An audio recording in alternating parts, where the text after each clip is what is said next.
بسم اللہ الرحمن الرحیم۔ السلام علیکم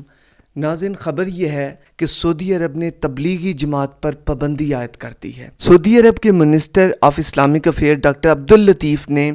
جمعے کے خطبے میں خطاب کرتے ہوئے یہ کہا ہے کہ یہ جو تبلیغی جماعت ہے یہ ڈینجر ٹو سوسائٹی ہے، یعنی یہ اسے کہہ لیں کہ سوسائٹی کے لیے یہ خطرہ ہے، تو لہٰذا اس پر انہوں نے پابندی لگائی ہے۔ اور اس کے علاوہ انہوں نے کہا ہے کہ نیکسٹ جو اب جمعہ آ رہا ہے اس خطبے میں میں یہ بتایا جائے کہ اس کی یہ پابندی ہے، تو اگر یہ جو مساجد والے ہیں ان سے کانٹیکٹ رکھیں گے یا وہ وہاں پر آتے ہیں یا یہ جو مساجد والے ہیں یہ انہیں پناہ دیتے ہیں یا ان سے کوئی روابط رکھتے ہیں تو ان پر کہ پولیس کارروائی ان پر کی جائے گی۔ سمجھ نہیں یہاں پر آ رہی کہ یہ سعودی عرب کا فیصلہ ہے یا بھارت کا یا کچھ کسی اور ملک کا ہے جو کہ کوئی لادینی ملک ہو، لیکن افسوس کی بات یہ ہے کہ یہ جو فیصلہ ہے یہ ہمارے اپنے مسلم امہ کا جو گھر سمجھا جاتا ہے، سعودی عرب جو مقدس سرزمین ہے جہاں پر نبی پاک صلی اللہ علیہ وسلم کی پیدائش ہوئی، جہاں پر روضہ رسول صلی اللہ علیہ وسلم ہے، اللہ کا گھر ہے، یہ اس ملک کا فیصلہ ہے جو کہ انتہائی یہ ایک حیران کن یہ ان کا فیصلہ آیا ہے کہ وہاں پر تبلیغی جماعت پر پابندی عائد کر دی گئی ہے۔ اب آپ کو سوال یہ پیدا ہوتا ہے کہ یہ کون سی تبلیغی جماعت ہے، کیا یہ تبلیغی جماعت کیا ہے، انہوں نے کیوں اس پہ کی ہے؟ تو انہوں نے تبلیغی جماعت کو سعودی عرب میں دہشت گرد قرار دے کر ان پر پابندی عائد کی ہے، حالانکہ تبلیغی جماعت کا پوری دنیا میں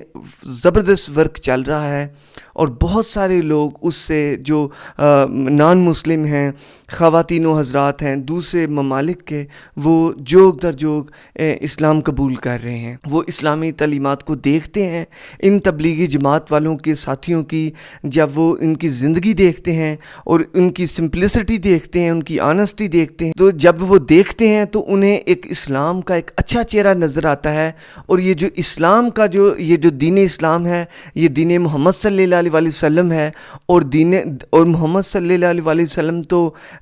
ان کا تو ویسے ہی زندگی جو ہے وہ ایک نمونہ ہے ساری دنیا کے لیے، کائنات کے لیے، ان کو فالو کیا جائے تو زندگی دنیا میں اور دنیاوی بھی کامیابی ہے اور اخروی کامیابی بھی ہے۔ لیکن یہاں پر افسوس کی بات یہ ہے کہ تبلیغی جماعت جن کا کام خدا کے راستے پر لے کر آنا ہے، انہیں دہشت گرد قرار دے کر، ڈینجر ٹو سوسائٹی قرار دے کر ان پر پابندی عائد کر دی ہے۔ اس فیصلے سے پہلے بھی ایک ویڈیو میں نے کی ہے، اس پر آپ دیکھیں کہ انہوں نے جو فیسٹیول چل رہا ہے فلم فیسٹیول، اس میں بتایا جاتا ہے کہ یہ جو فلم فیسٹیول ہے جس میں کہ سلمان خان کو اور اس کے ساتھ جو دوسرے سٹارز ہیں، انوشکا شرما ہے یا شلپا شیٹی ہے،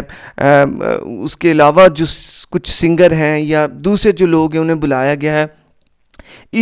بتایا جاتا ہے کہ 80,000 جو ٹکٹس ہیں وہ بکی ہیں، اور اس پر کہ سعودی عرب نے ان جو 80,000 ٹکٹ ہیں ان پر انہوں نے ان 2 دنوں میں 200 کروڑ روپیہ، یہ انہوں نے 200 کروڑ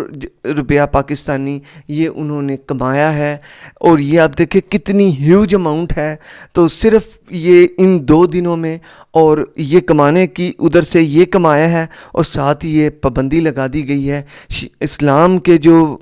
تعلیمات ہیں ان پر کہ ان کو جو ان کا پھیلاؤ ہو رہا ہے اس پر پابندی لگ گئی ہے، اور فیسٹیول کا انعقاد ہو رہا ہے، آرٹ کا ادھر ہو رہا ہے، اس کے علاوہ فلم فیسٹیول ہو رہا ہے، وہاں پہ لوگوں کو بلایا جا رہا ہے، لڑکیوں کو ان سے ڈانس کروایا جا رہا ہے مقدس سرزمین پر۔ اور یہ کس قدر افسوسناک ہے کہ اتنی مقدس سرزمین اور سٹیجوں پر یہ نیم برہنہ لڑکیوں کو ڈانس کروانا۔ آخر یہ جو 80,000 ٹکٹس بکی ہیں اس میں پاکستانی بھی گئے ہوں گے، اس میں وہاں پر رہنے والے انڈین، بنگالی جو انگریز ہیں، اس کے علاوہ کیا ادھر عربی نہیں گئے ہوں گے، یا یہ صرف 80,000 جو ٹکٹ بکی ہیں یہی لوگ چلے گئے ہوں گے؟ بہرحال ہمیں اپنے اعمال کی اصلاح کرنی چاہیے، ہمیں دیکھنا چاہیے ہمارے جو ادھر پاکستانی ہیں کہ ہم اس مقدس سرزمین پہ کیا یہ کام کرنا ہمیں زیب دیتا ہے، یہ اپنے کیا یہ معاملات ہم انہیں ہوا دیں گے تو یہ ہم بھی ان لوگوں میں کاؤنٹ ہو جائیں گے کہ جو کہ برائی کو پھیلاتے ہیں، جن کی وجہ سے برائی پھیل رہی ہے. لہٰذا یہ انڈیویجول طور پر ہمیں دیکھنا چاہیے. اب یہ جو مین یہ ڈپلومیسی ہے، یہ جو معاملات سارے چل رہے ہیں، یہ گرد گھومتے ہیں سعودی جو ولی عہد ہے محمد بن سلمان، اس کے گرد یہ مین معاملات گھومتے ہیں. کیونکہ جو اس سے پہلے جو وہاں کے ولی عہد تھے وہ ایک ایجڈ تھے، اور ان لوگوں کو اسلام کے متعلق اس سے ان کے جو آپ ان کے جو ڈپلومیٹک ان کی معاملات کو دیکھیں تو یہ پتہ چلتا تھا کہ وہ ان کی جو بھی ان کے فیصلے ہیں وہ اس میں، اور ان کے جو تعلقات ہیں ان میں وہ اسلام کو مد نظر رکھتے تھے. لیکن یہ جو صاحب جن کی عمر 35 سال ہے، محمد بن سلمان، یہ ان کے فیصلے آپ دیکھیں تو انہوں نے ان کے روابط دیکھے، ان کے فیصلے دیکھے، ان کے ڈپلومیٹک جو ان کی یہ جو پریکٹسز کر رہے ہیں، ڈپلومیٹک ان کے جو آئیڈیاز ہیں انہیں دیکھیں تو اس سے لگے گا کہ یہ ایک سمجھیں کہ عیش و عشرت کا یہ ان کا معاملہ ہے. اس ایج میں ایک بندے کا جو ایک لڑکے کا ذہن عیش و عشرت کی طرف جاتا ہے، وہ انہی چیزوں کو پسند کرتا ہے. کیونکہ اس ایج میں یا 20-25 سال کی ایج میں جو لڑکے ہوتے ہیں ان کے وہ موسٹلی جو لڑکے ہیں وہ فالوئنگ کرتے ہیں بالی ووڈ کو. تو یہاں پر افسوس کے ساتھ کہنا پڑتا ہے کہ جو سعودی ولی عہد ہیں ان کی بھی لنکنگ کچھ انہی لڑکوں کی طرح ہے جو کہ بالی ووڈ کو اپنا سمجھتے ہیں، اور وہ سمجھتے ہیں کہ شاید دنیا میں پیسہ ہی ان کی کامیابی کا راز ہے. اور میرا خیال ہے عربوں کے پاس جس قدر پیسہ ہے اور جتنا ان کے پاس پیسہ ہے، انہیں تو ضرورت ہے اسلام کو مزید پروموٹ کرنے کی، اسلامی ممالک کو پروموٹ کرنے کی، اور یہ پروموٹ کر رہے ہیں، سینمے کھول رہے ہیں، تھیٹر کھول رہے ہیں، اور وہاں پر یہ عیاشی اور اریانی کے جو معاملات ہیں جو انہیں ہوائیں دے رہے ہیں. تو یہ ان کی وجہ سے محمد بن سلمان کی جو ساری ڈپلومیسی ہے، کیونکہ انہی کے پاس سارے فیصلے ہوتے ہیں، تو انہی کے دور میں یہ ساری چیزیں سے پابندی ہٹی ہے، اور سعودی عرب اب ایک لبرلزم کی طرف ہمیں نظر آ رہا ہے. تو یہ ان کا فیصلہ. ان کے متعلق آپ کو اور بتاتے ہیں کہ بھارت کے ساتھ ان کے تعلقات بہت اچھے ہیں. بھارت کی اپنی ادھر سے ان لوگوں کی یہ آوازیں ہیں کہ ہمارے ساتھ جو سعودی ولی عہد کے تعلقات بہت اچھے ہیں. انہوں نے جو ریلائنس ادھر کی کمپنی ہے اس کے ساتھ انہوں نے ایک بہت زبردست ان کی ڈیل ہوئی ہے، بہت بڑے پیسوں کی ڈیل ہے. اور جو سعودی عرب ہے وہ بھارت کے ساتھ بلینز ڈالر کا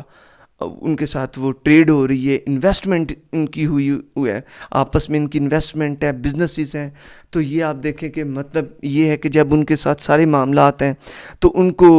کو خوش کیا جا رہا ہے، بڑے لیول پہ خوش کیا جا رہا ہے. اور آخر سلمان خان کو اور شلپا شیٹی کو اس مقدس سرزمین پر بلوا کے، اور اس کے علاوہ اور جو نیم اوریان لڑکیوں کو بلا کر تضحیق یہ کی گئی ہے، اللہ تعالیٰ سے ہم اس کی معافی مانگتے ہیں. اور میرا خیال ہے کہ یہ ایک نہایت ہی بدنامی کا کلنک ہے. میں ایز ایک مسلمان ہوتے ہوئے جتنا بھی اس کی مذمت کروں وہ کم ہے. اس سرزمین پہ یہ ایک نہایت نامعقول چیز ہے، اور میں کوشش کرتا ہوں میرے دیکھنے والوں کو میں ایک گواہی کے طور پر یہ اپنے آپ کو پیش کر رہا ہوں کہ میں اس کی مذمت کرتا ہوں. کیونکہ میں سمجھتا ہوں کہ اگر آج میں اس کی مذمت نہیں کروں گا تو یہ نہ ہو کہ روز قیامت میں بھی ان لوگوں میں ہوں جنہوں نے ان کی مذمت نہیں کی تھی. تو آج میں ان کی مذمت کرتا ہوں. گو ایک انسان گناہ گار انسان ہوں، لیکن اپنا ایک الگ انالیسس رکھتا ہوں جس پر کہ میں نے آپ کو پیش کیا. اب دوبارہ موضوع کی طرف آتے ہیں. یہ جو پابندی لگائی گئی ہے اس سے بہت زیادہ ہمارے جو مسلمان بھائی ہیں اور تبلیغی جماعت والے بھائیوں کا دل دکھا ہے، اور اس پر بہت زیادہ دل آزاری ہوئی ہے. اللہ تعالیٰ سے دعا ہے اللہ تعالیٰ انہیں ہدایت دے اور مسلمانوں کو ترقی دے. ایک یہاں پر بات اور میں ایڈ کرتا چلا جاؤں کہ بیسیکلی یہ جو بیانیہ ہے محمد بن سلمان کا، یہ محمد بن سلمان کا ہی بیانیہ نہیں ہے. اس کے پیچھے یہ ان کے اور آقا ہیں، ان کے اور آقاؤں کا بیانیہ ہے. ٹھیک ہے، یہ کسی کو خوش کیا جا رہا ہے. گو یہ دیکھیں تو ان کے ہاتھ میں ساری کمان ہے، لیکن یہ بھی جو ہے نا کسی کی ماں پر یہ چلتے ہیں. جیسا کہ یہ بیانیہ تو تبلیغی جماعت پر پابندی لگانے کا بیانیہ، آپ خود سوچیں اس سے کون خوش ہوگا؟ اس سے بھارت خوش ہوگا، اس سے امریکہ خوش ہوگا، اور اس سے وہ طاقتیں خوش ہوں گی جو کہ مسلمانوں کو پست کرنا چاہتی ہیں. ان لوگوں کو ڈر ہے، بھارت کو، امریکہ کو، ان کو ڈر ہے۔ اب وہ ڈر کیا ہے؟ ڈر یہ ہے کہ انہوں نے قرآن پاک کی جب کو پڑھا ہے یا ان پر انہوں نے دیکھا ہے، کیونکہ ان لوگوں نے قرآن پاک کے، قرآن حکیم کے نسخوں کو پڑھا ہے کہ کیونکہ ایک فیصلہ ہے کہ مسلمان ہی غالب آ کر رہیں گے، اور جب وہ یہ چیز دیکھتے ہیں تو انہیں گرج ہوتا ہے، جب وہ چیز پڑھتے ہیں کہ ہم اتنی محنت کر رہے ہیں اور پھر بھی ہم پست رہیں گے اور مسلمان ہم سے وہ فاتح ہو جائیں گے، تو انہیں ایک گرج ہے۔ تو اپنی طور پر کوشش یہ کر رہے ہیں کہ ہم کیسے ایسے معاملات کریں کہ جن کے ذریعے سے مسلمانوں کو پست کیا جائے، مسلمانوں کو ہار ہو جائے، اور ہم جو ہے وہ فاتح ہوں۔ لیکن ایسا نہیں ہوگا، اور یہ امریکنز کی اور بھارتیوں کی ایمان پر یہ لگے ہوئے ہیں، کیونکہ انڈیا کا فارمولہ ہے اور امریکہ کا فارمولہ ہے کہ اریاں چیزیں پیدا کریں گے، اس سے مسلمانوں کے لیے، تو کیونکہ یہ دنیا ویسے مسافر خانہ ہے، ان کے آگے ایسی چیزیں رکھیں گے، ان کے دل اس طرف مائل ہو جائیں گے، تو ان سے ہم اپنے فائد کو حاصل کر لیں گے۔ بہرحال یہ سوچنے کی بات ہے ہمارے حکمرانوں کے لیے کہ یہ فائدے بہت تھوڑے ہیں، بہت قلیل ہیں، لیکن جو آگے کی زندگی ہے وہ ایک بہت بڑی زندگی ہے۔ تمام مسلمانوں کو یہ سوچنا چاہیے، اپنے اعمال کی اصلاح کرنی چاہیے۔ اسی کے ساتھ اجازت دیجیے، اللہ حافظ۔